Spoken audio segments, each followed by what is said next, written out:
여러분, 혹시 삼위일체라는 말만 들어도 머리가 측근즉근 아파오지 않으세요? 기독교 신학에서 가장 어렵다는 바로 그 개념이잖아요. 그런데 오늘 이 오랜 수수께끼를 푸는 아주 특별한 열쇠를 하나 소개해 드리려고 합니다. 우리가 알던 개념을 완전히 뒤집어 볼 준비 되셨나요? 자, 이거 보세요. 1 곱하기 1 곱하기 1은 1이다. 삼위일체 설명할 때 정말 많이 쓰는 공식이죠? 근데 솔직히 우리끼리 얘기지만 이게 딱 와 닿으세요? 저는 이걸 보고 아하 하기보다는 그래서? 하는 생각이 먼저 들더라고요. 뭔가 속 시원한 해답이라기보단 더 큰 물음표를 남기는 느낌? 저만 그런가요?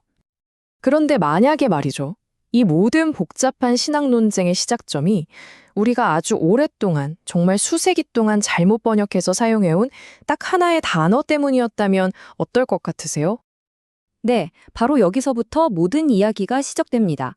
우리가 너무나 당연하게 생각해왔던 어떤 단어의 번역, 그 근본적인 오류를 바로잡는 것에 붙어요. 이 작은 변화 하나가 얼마나 거대한 나비 효과를 불러오는지 지금부터 저와 함께 따라가 보시죠. 자, 바로 이겁니다. 우리가 흔히 천국복음이라고 말하잖아요. 근데 원어인 헬라어를 보면 바실레이아의 복음이라고 되어 있어요. 이 바실레이아라는 단어가 단순히 죽어서 가는 장소, 천국을 의미하는 게 아니라는 거죠. 훨씬 더 구체적으로 주권과 법과 백성이 있는 하나의 나라, 즉 왕국을 의미합니다.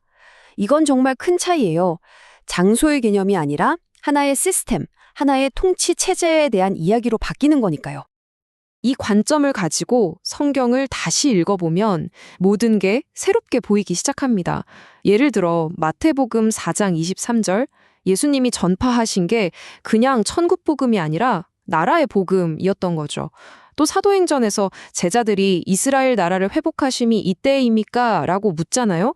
이것도 그냥 옛날 영토를 되찾는다는 차원의 얘기가 아니라 완전히 새로운 주권국가, 하나의 영적인 나라를 세우는 것에 대한 질문으로 그 스케일이 확 커지는 겁니다. 자, 그럼 이제 진짜 핵심으로 들어가 볼게요. 복음의 핵심 키워드가 나라라면 여기서 생각을 조금만 더 확장해 보는 거예요. 그렇다면 기독교 신학의 최고봉이자 가장 어려운 퍼즐인 삼위일체도 혹시 이 나라라는 틀로 설명할 수 있지 않을까요? 이렇게 한번 맞춰보는 거죠. 하나의 국가가 성립되려면 세 가지 필수 요소가 있잖아요. 자, 이걸 삼위일체에 대입해 보는 겁니다. 먼저 아버지는 그 나라의 근원이자 모든 것을 품는 영토, 즉 보호자라고 할 수 있겠죠. 그리고 말씀, 즉 로고스는 그 나라를 다스리는 헌법, 즉 주권과 법이고요. 마지막으로 성령은 그 법을 실제로 집행하는 강력한 행정력, 집행 능력인 겁니다. 어때요? 이 세 가지가 합쳐지니 완벽한 하나의 나라가 그려지지 않나요? 그리고 이 퍼즐의 마지막 조각, 바로 예수 그리스도입니다. 이 관점에서 보면 예수님은 이 세 가지 요소 중 하나가 아니에요. 바로 그 세 가지, 즉 아버지의 근원과 말씀의 주권, 그리고 성령의 능력이 완벽하게 하나로 합쳐져서 완성된 나라 그 자체가 되는 겁니다. 말 그대로 걸어다니는 하나님의 나라인 셈이죠. 그래서 우리가 흔히 쓰던 비유? 예를 들면 어떤 사람이 집에서는 아빠고 회사에서는 부장이다. 같은 설명이 왜 위험한지 이제 아시겠죠? 그건 그냥 한 존재가 가면만 바꿔 쓰는 거잖아요. 이걸 신학적으로 양태론이라고 하는데 이건 이단으로 규정된 사상입니다. 하지만 나라라는 비유는 달라요. 영토, 근원, 헌법, 주권, 행정력, 집행 능력은 각각 명확히 다른 역할을 하지만 이 셋이 모여야만 비로소 하나의 국가가 되잖아요.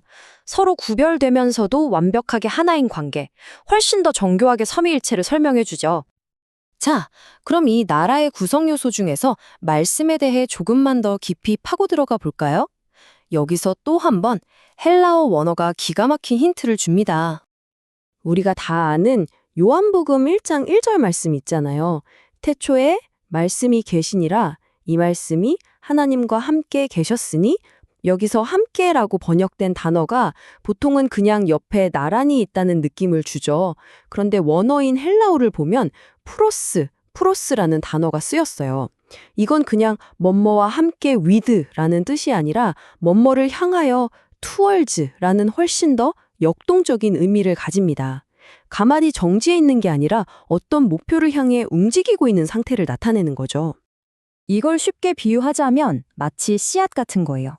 말씀은 완전한 존재가 될 모든 가능성을 품고 완전한 하나님이라는 그 목표를 향해서 계속 나아가고 있었던 거죠. 그러다 마침내 예수 그리스도를 통해서 그 씨앗이 활짝 피어나고 완전한 열매를 맺게 된 겁니다. 정지된 개념이 아니라 하나의 완성되어 가는 과정이었던 거죠.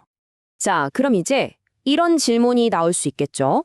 알겠습니다. 굉장히 흥미로운 신학 이론이네요. 근데 이게 지금을 살아가는 나랑 무슨 상관이 있죠? 바로 그겁니다. 놀랍게도 이 하늘의 삼위일체 모델은 바로 우리 한 사람 한 사람의 삶에 그대로 적용되는 땅의 삼위일체라는 실질적인 로드맵으로 연결됩니다. 요한일서를 보면 땅에서 증언하는 이가 셋이니 성령과 물과 피라 라는 구절이 나와요.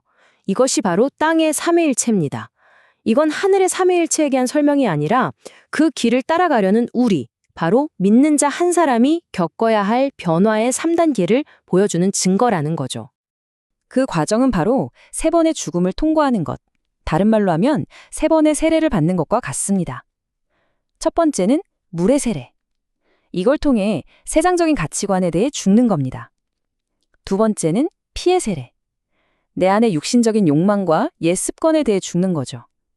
그리고 마지막 3번째, 가장 중요한 성령의 세례. 이걸로 내 안에 남아있던 모든 거짓과 잘못된 생각들, 그 낡은 자아를 완전히 불태워버리는 겁니다. 그렇다면 이 모든 과정의 끝에는 무엇이 있을까요?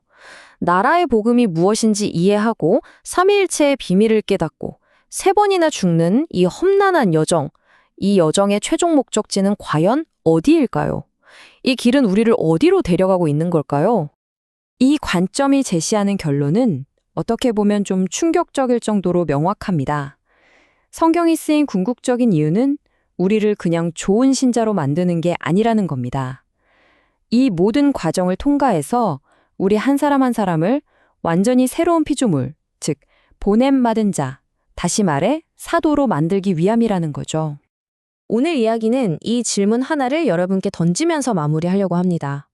만약 이 모든 복잡한 신학 이론들이 결국 하나의 지도에 불과하다면 그 지도가 가리키는 최종 목적지가 바로 우리 자신, 바로 당신이 된다는 건 과연 어떤 의미일까요?